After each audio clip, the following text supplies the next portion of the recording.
Can a third person who has influence over a babysitter's care be held legally responsible for the accidental death of the child? That was the question in the case of the influenced babysitter.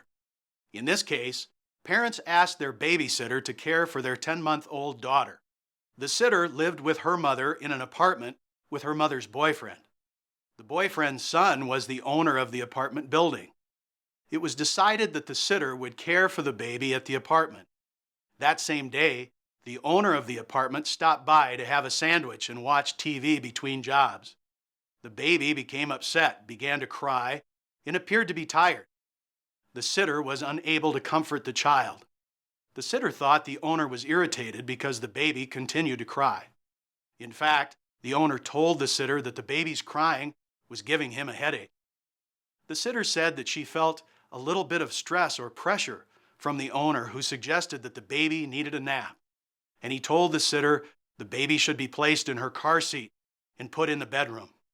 The sitter placed the baby in the car seat and was seen buckling the child in and took the baby to the bedroom.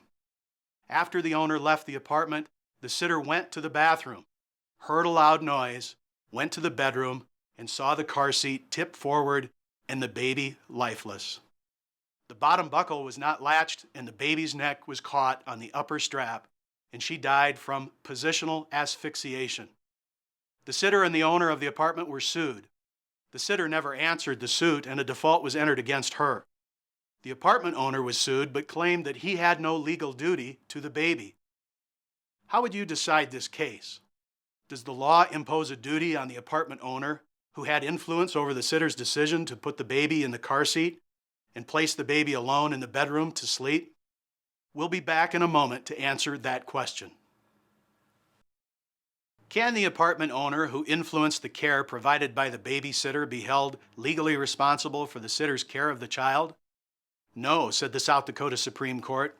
South Dakota recognizes the common law doctrine of gratuitous duty, and the representative for the deceased child argued that the apartment owner gratuitously undertook a duty of care when he intervened in the care of the child.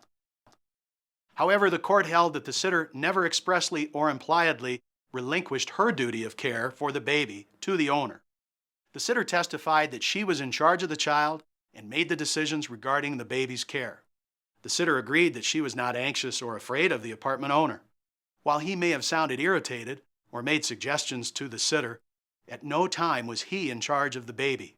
So the Supreme Court affirmed the trial court's decision to dismiss the case against the apartment owner. Remember, it's a matter of law.